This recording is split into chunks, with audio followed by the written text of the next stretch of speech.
श्री साईनाथाष्टकं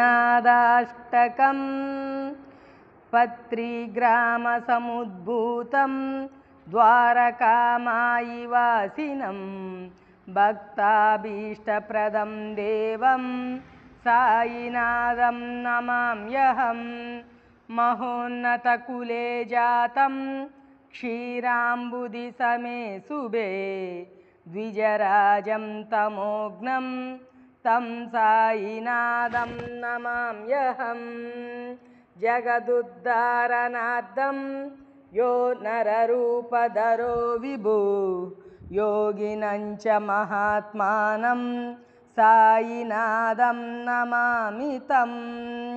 साक्षात्कारं च मूलेभे स्वात्मा रामो गुरोर्मुखात् निर्ममं मम गात्रं च साईनाथं नमाम्यहं। यस्य दर्शनमात्रेण नश्यन्ति व्याधिकोटयः सर्वे पापा प्रणश्यन्ति साईनाथं नमामि तं।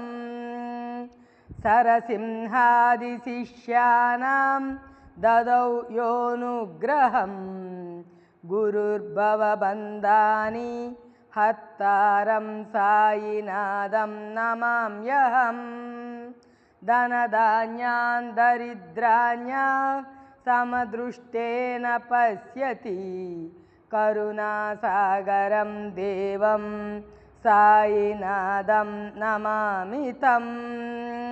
समाधिस्थोऽपि यो भक्तावनतीर्थार्धदानत अचिन्त्य महिमानन्तं साईनाथं नमामि तं।